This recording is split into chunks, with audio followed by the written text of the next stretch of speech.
Good kind though, right? You go with that. Debatable.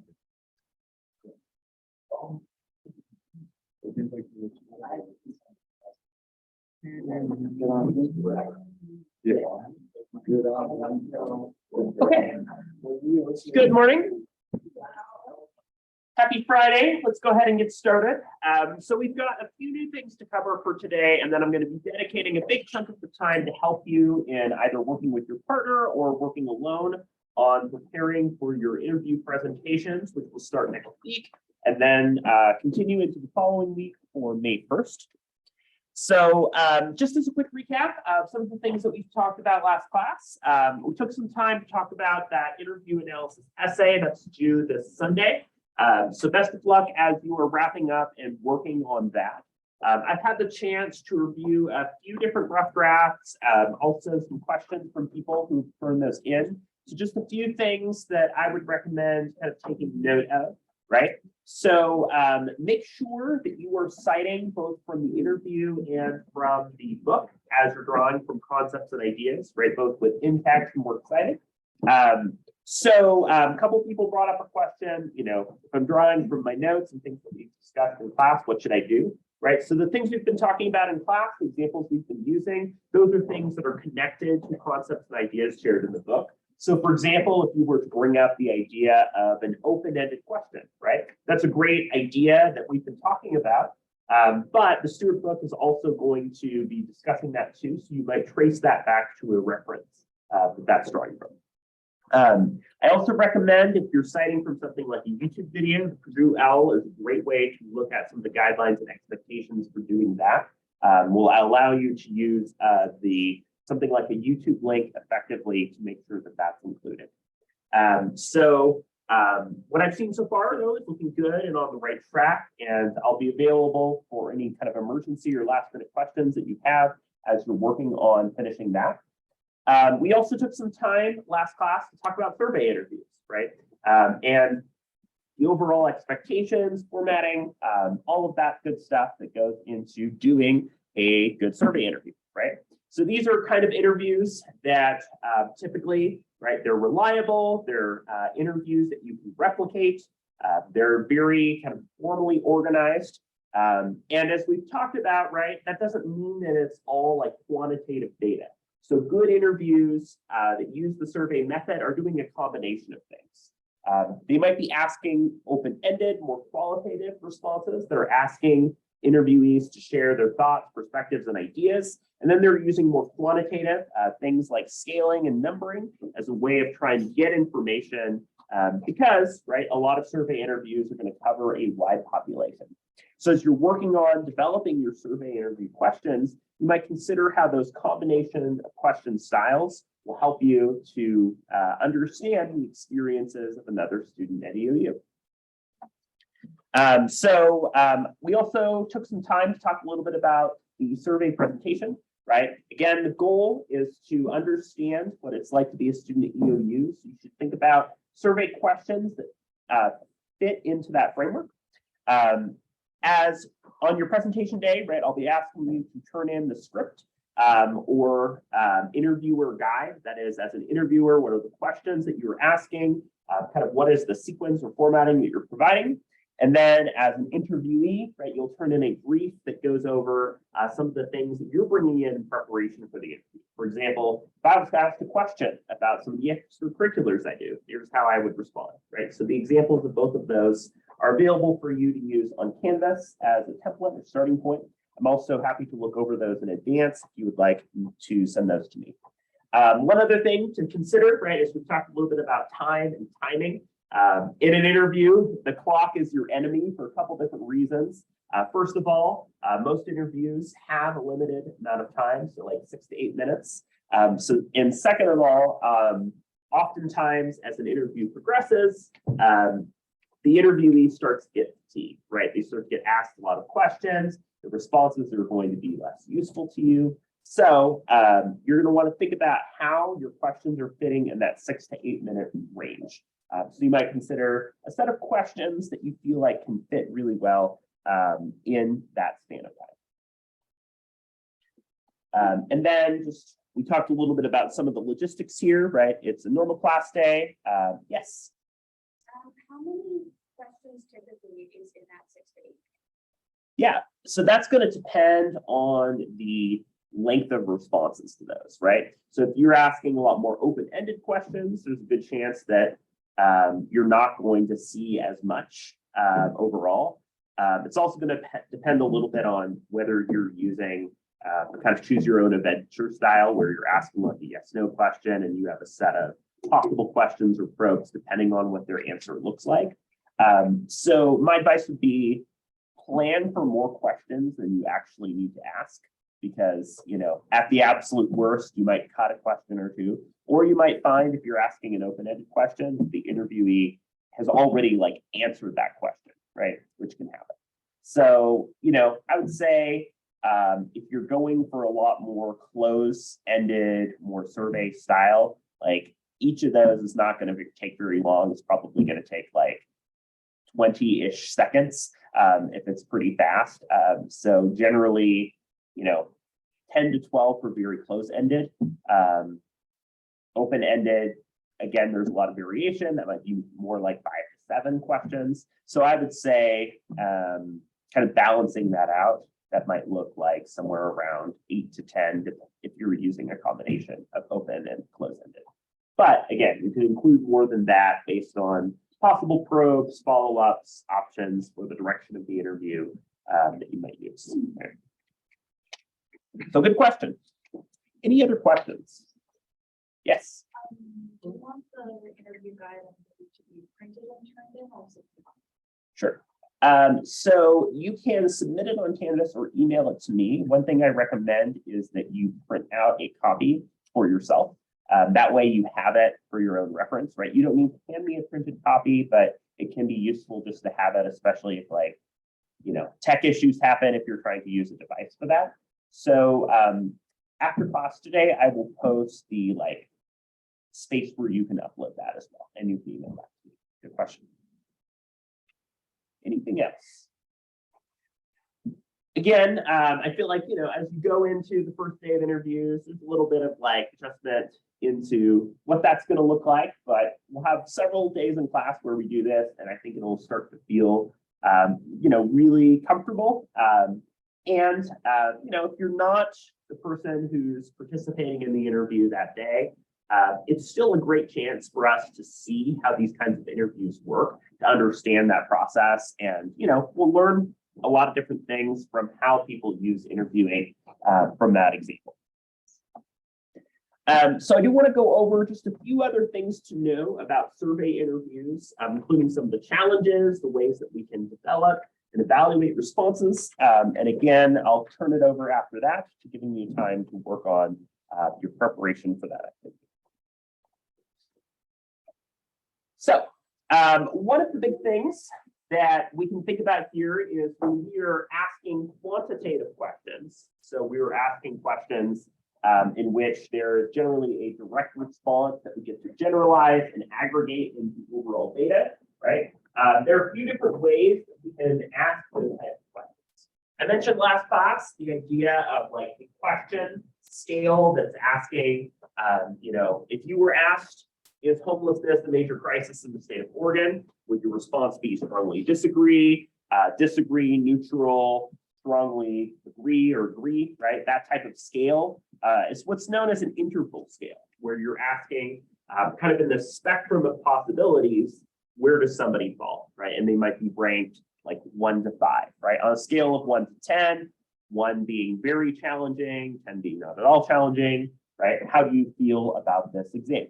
So in an interval scale, it's really important that the interviewee understands how that's being measured, what options are available, and where they would put themselves.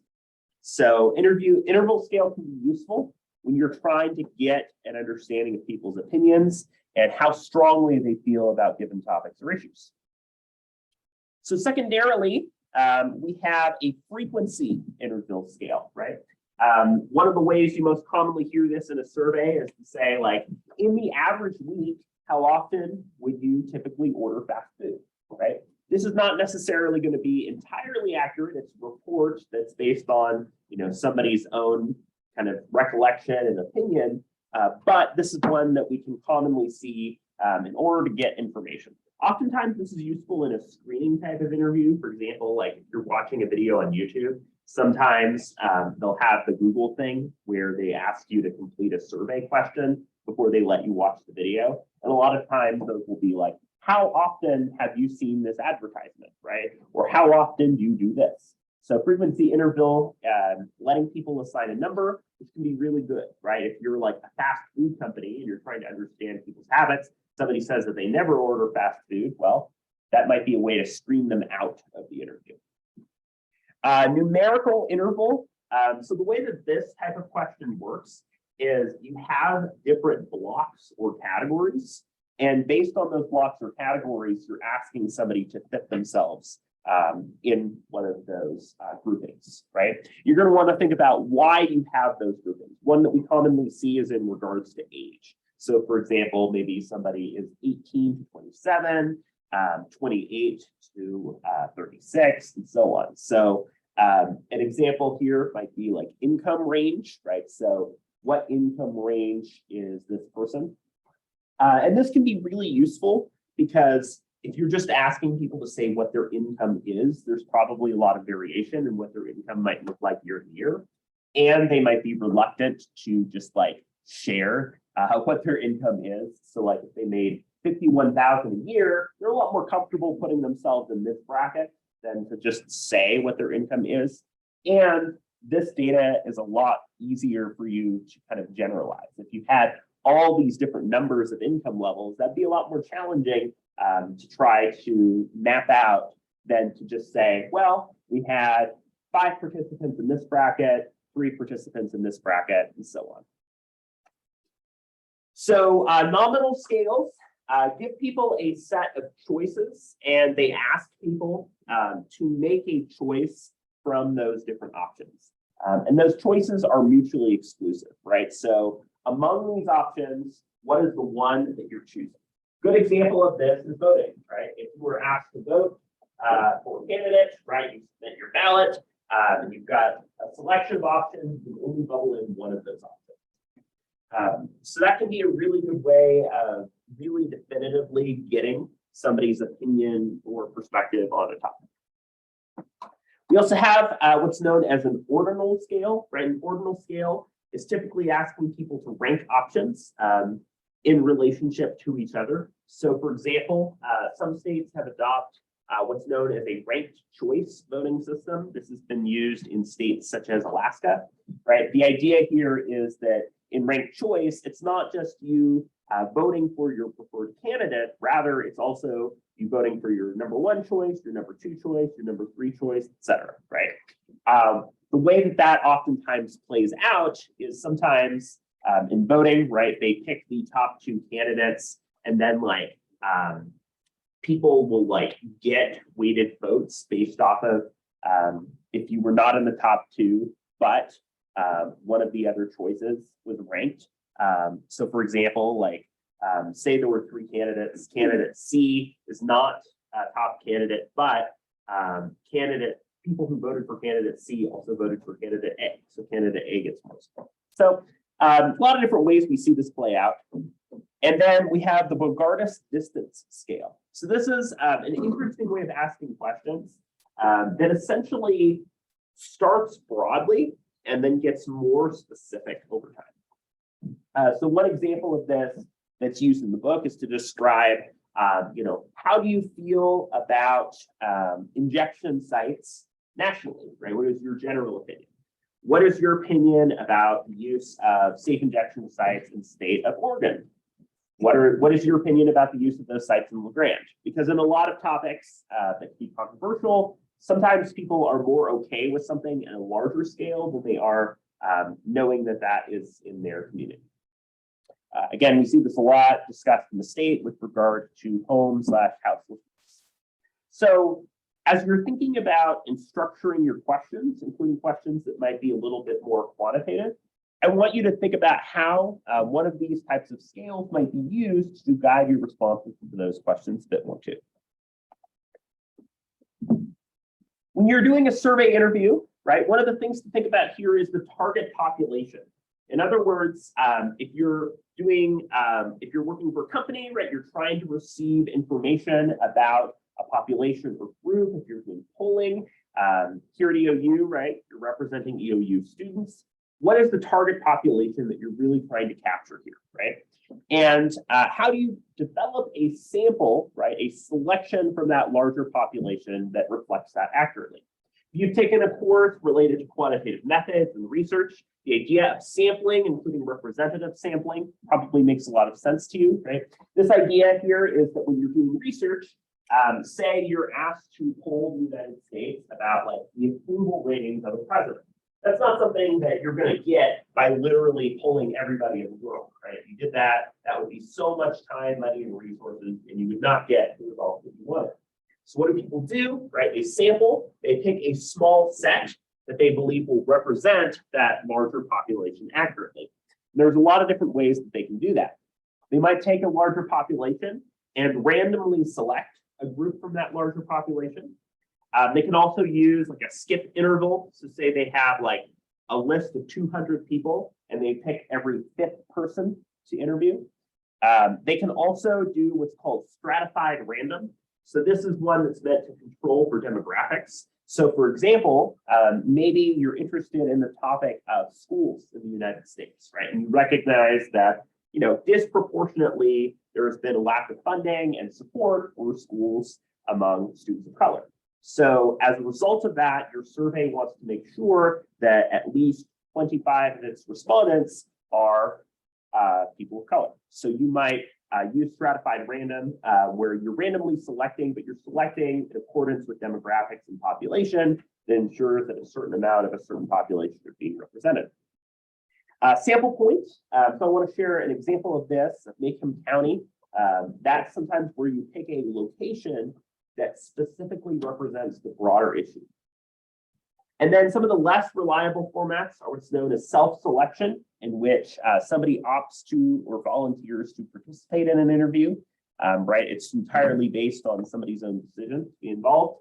And then convenience, which is the least reliable, right? Where it's just you're surveying people who, you know, are in your community. Hey, roommate, can you complete my survey for it? Or, you know, if you're ever like going through a mall or space and you hear somebody say, hey, I really need at least one more interview so I can get out of here.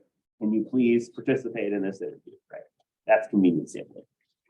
So I wanted to share an example here. This is Macomb County in Michigan. And some states, right, there's been a lot of attention that's been dedicated to this idea of a bellwether county or bellwether city. And these have been cities in places in the United States that oftentimes, like, they will pretty consistently actually vote for the party or vote for the president that ends up winning, right? So a lot of these counties or cities get measured, they get studied a lot, they get visited a lot by people who are campaigning, not necessarily because of their size, but because a lot of people who do polling and research really look to the trends and behaviors that are happening in these areas to try to understand what's happening nationally. In the past 10 elections, Macomb County voters have chosen the winning candidate 8 times. Going back to the 80s, the counties voted twice for Ronald Reagan, then voted for Bush Sr. In 1996, voters chose Bill Clinton, then solidly chose Barack Obama twice, before flipping to Donald Trump in 2016, giving him 54% of the vote. It's these voting habits that have interested political pollsters and national media alike. But before we get deeper into voting habits, who are these neighbors in Macomb County so keen on predicting presidents? And how have they changed in recent decades? For the numbers, we turn to the census data from Macomb County and Metro Detroit stats guru Kurt Metzger, demographer and director emeritus of Data Driven Detroit. We spoke to voters in Warren at our first community conversation at Dovetail Cafe in November. They had a sense of the demographic changes in their county. Let's find out just how right they are. We've lost our youth. They've moved away. It's true. 17% of the population in Macomb County is over 65. Millennials make up only 26% of the population. In comparison, 33% of the people in Wayne County are 20 to 39 years old. Macomb is mainly what we're seeing is because of rates going down. A lot of young people leaving, Macomb. So counties like this one, right, get a lot of attention and popularity because of the ways that they might represent broader national trends, right? The idea of an aging population, younger people moving away, that's a trend that we see in a lot of other major cities too. So this is an example here of how sample point can be used in something like a survey interview. So when you are conducting an interview, there's a few things you might want to consider if you're doing a survey type interview, right?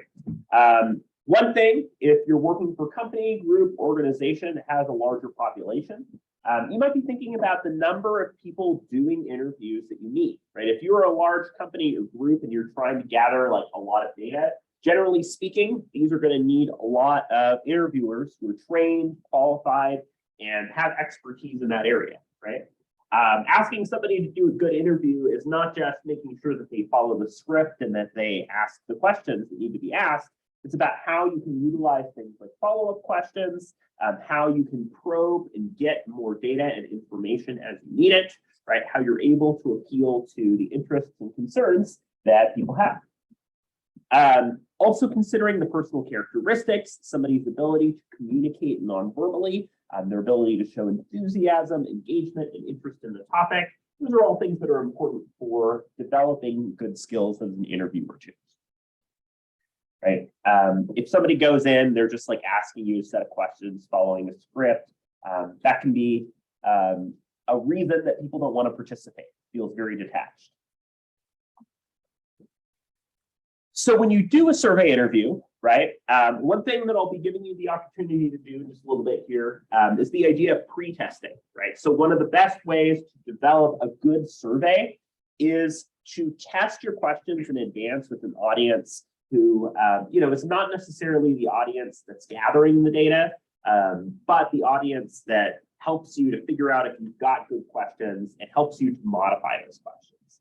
As we talked about, some of the question pitfalls can include asking questions that are like double barred, right? That are two questions in one, or that are too broad, or that don't really define the scale that you're asking people to use, right? So pre-testing is a great way to control for that. How do people respond to this question? How long do they take responding to this question on average? That can be really useful information that you can use to prep for the actual interview you give in class. So for example, right, you might take some time to ask a couple of the questions to a roommate, to a family member, to a friend, to see if those types of questions work well. Again, as mentioned, the longer an interview is, the more fatigued the interviewees are going to get, right? The less useful their responses are going to be. And based on bias, the more negative their responses are going to be, right? Survey, we have to consider different modalities for this one, right? Face-to-face interviews, they can be meaningful, they can engage in nonverbal communication. They're very good for qualitative and more open-ended types of responses. A phone interview, right? That can be really convenient. It can be easy to access. It can be easy to communicate non-verbally in those types of interviews.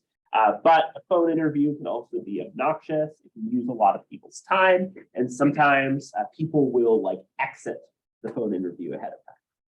And then an online interview, which is asynchronous, that can be useful. People tend to be very honest in their responses. But let's be honest, we get a lot of spam, right? We get scam emails. We get, we don't want to take the time to do it. So sometimes people will do an incentive, like they'll give like a drawing or raffle for people who participate, try to get more people to be involved. And then after the interview, depending on the goals, you might take some time to code, organize, and present the information, right? So particularly for quantitative responses, you might graph or map out what those responses look like. Or with qualitative responses, you might generate a report and discuss what some of the major themes or ideas are, right? So, you actually recently conducted a major survey, kind of assessing the experiences of students and faculty, right? And what they did was with qualitative data, right, the larger open-ended responses, they found the most common themes and ideas, and then reported on those. So qualitative data can be analyzed and generalized as well, although it's difficult and the main ways of doing so can be a little bit more in depth. I want to show you as an example, right? You probably received this EOU Campus Climate Survey, right? This would be a good example here of how one might utilize the idea of this style of interview that happens online.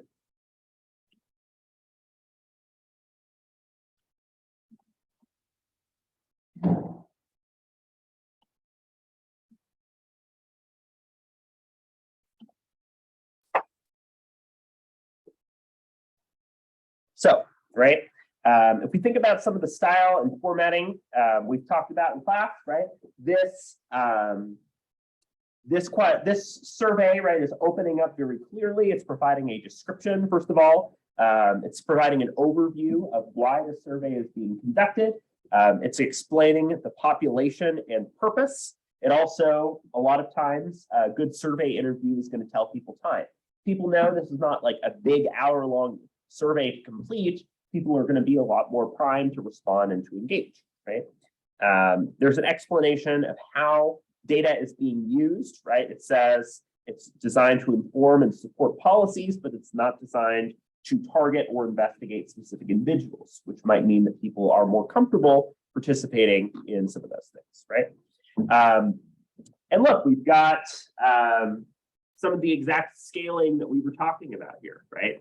Where you're asked to identify things on a scale of satisfied to dissatisfied. So that is an example here about how online surveys can be used. You've probably seen similar examples, but I think taking a moment to analyze those elements can be really useful.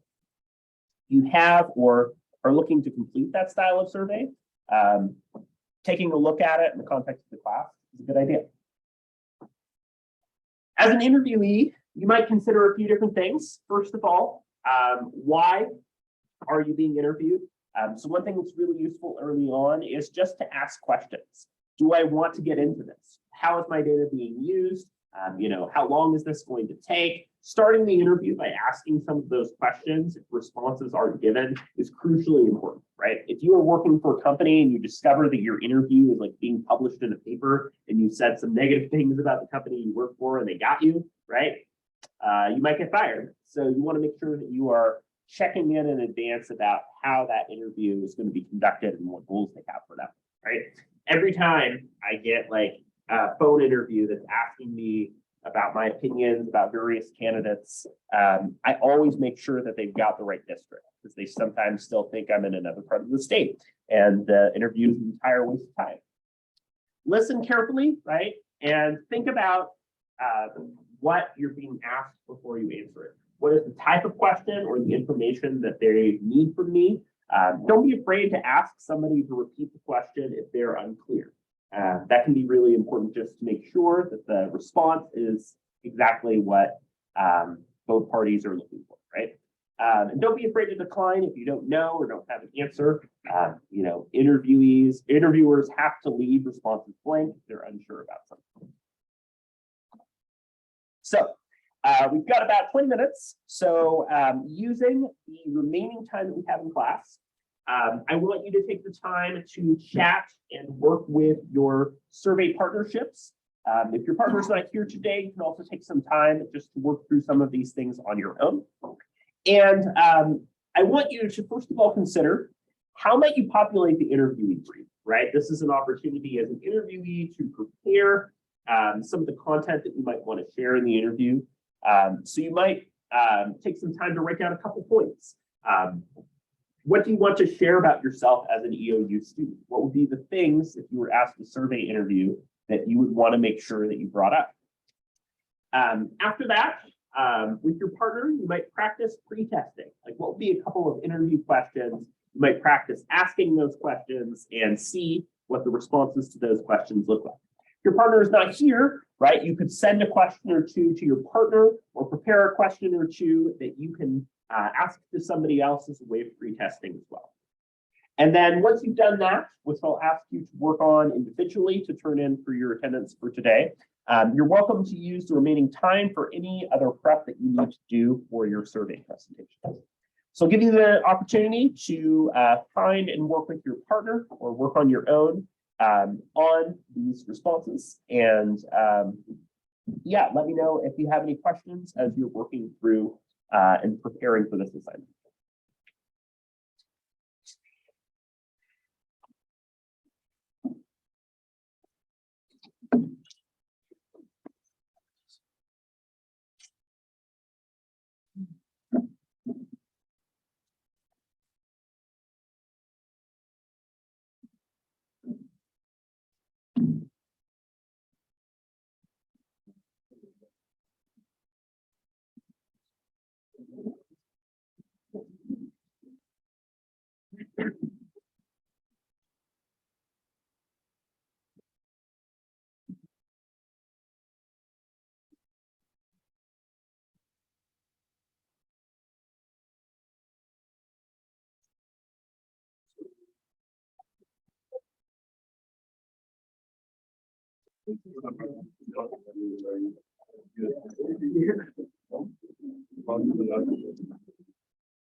Seriously, think about it.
Yeah.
Okay.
So like what, okay, so what do you? So I'll go to my. And I want to. And after class, I'll have.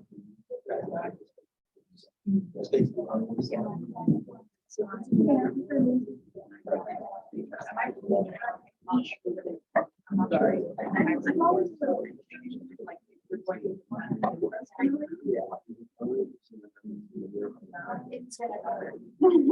I'm not forward in it.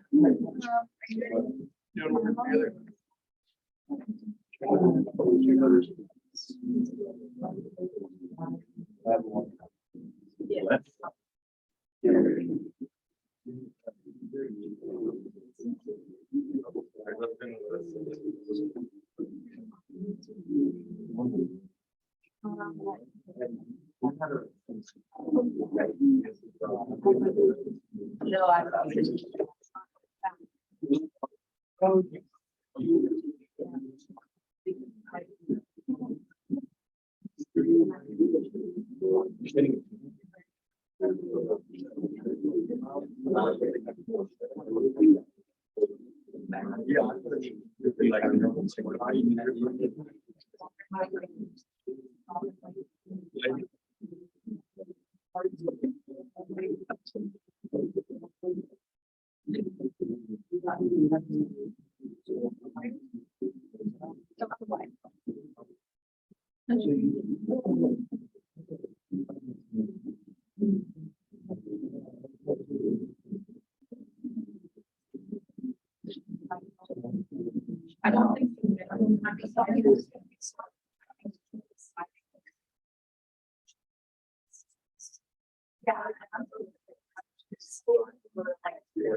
Yeah.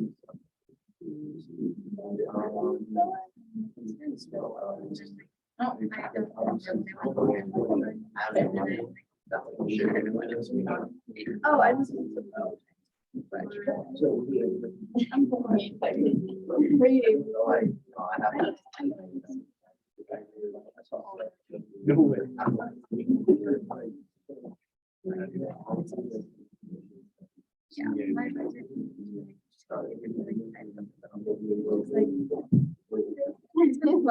Yeah.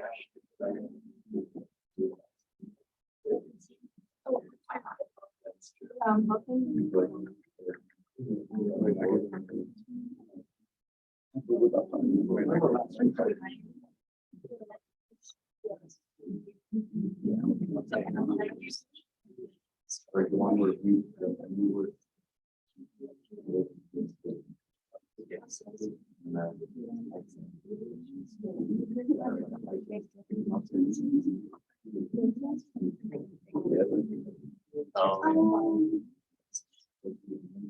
I don't think so. No, definitely. Yeah. You have about 10 more minutes to continue to work on this. As you're thinking about and preparing this, there is nothing wrong with not asking every question that you prepared, right? Depending upon the responses that you get, the timing that you have, right? You might have a bucket or category of questions that you just don't get to. So that's okay, given the length and the way that the interview plays out. So think about this guide and work that you're doing as a chance to prepare for a lot of different possibilities, right? It gives you something comfortable to draw from as you're working through that material.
As if we're like going to Hawaii.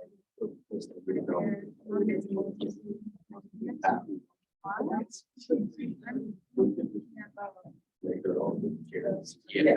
So I can think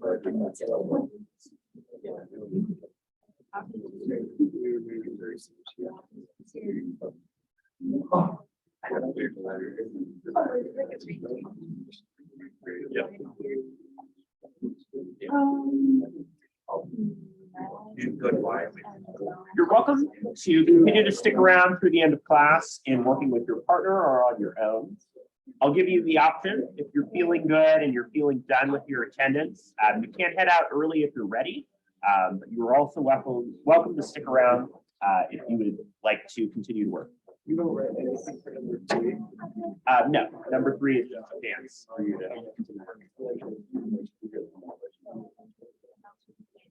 Right, yeah.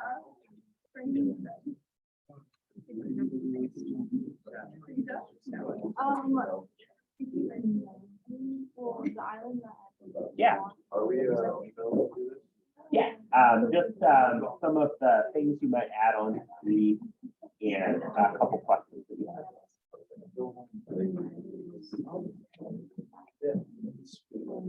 Thanks, Bill.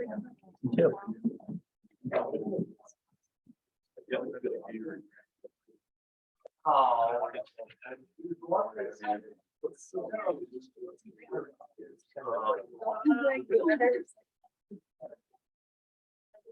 there's something that was said.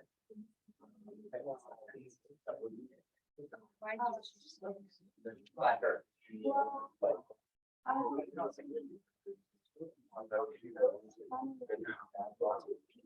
What was it? Well,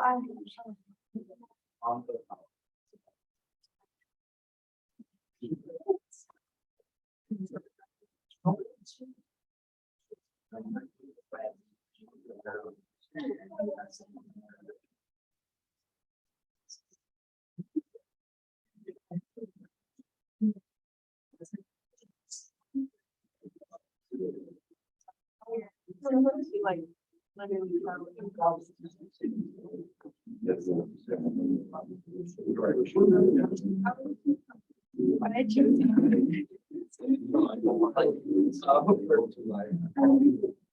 Yeah.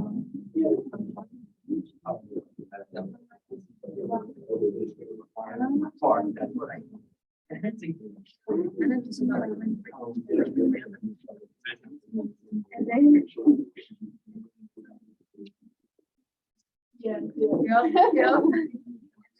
Like, I'll just go there and act like he's working at all or anything. Need to.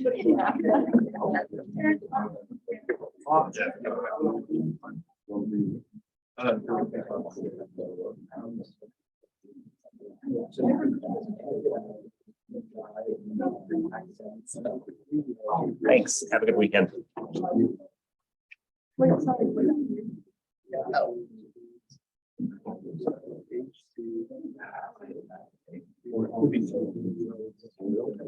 I'm not gonna say. I'm not even gonna tell you. No, I'm absolutely.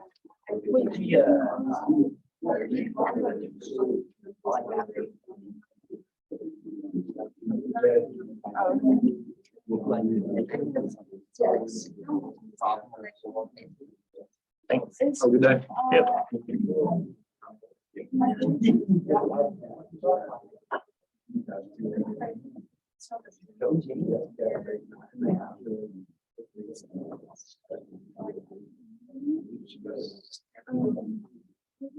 Actually,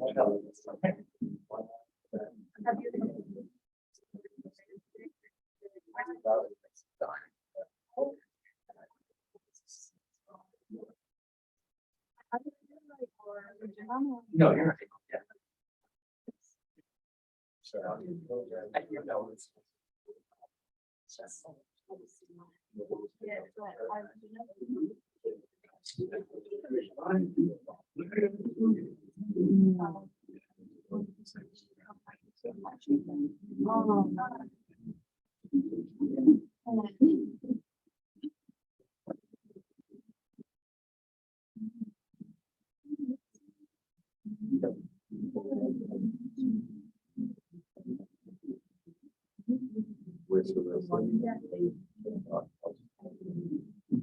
sure.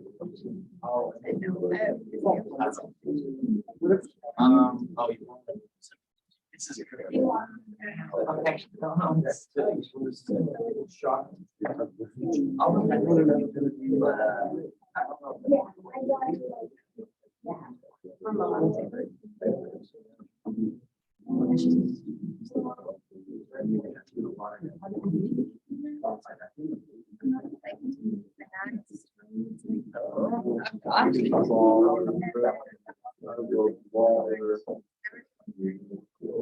Sure.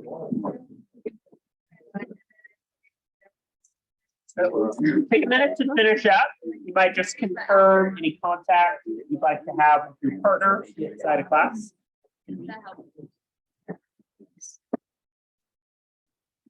So I'll create a space on Canvas for you to submit your brief and guide if you would like to do so that way. You can also email that to me before you give your interview next week. We talked about survey interviews, some of the ways they can be used to help us better understand the interview process. Again, this is a chance for us just to practice, right? It's a chance for us to experiment, to use some of these ideas that we've been talking about. So no interview is going to go perfect, but it's a chance for us to learn and kind of play out that whole interview process together.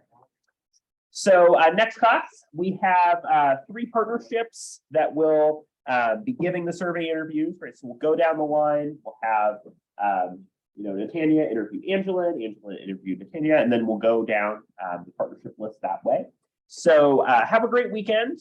Best of luck as you're working through that and the reflection. And I will see you all next week.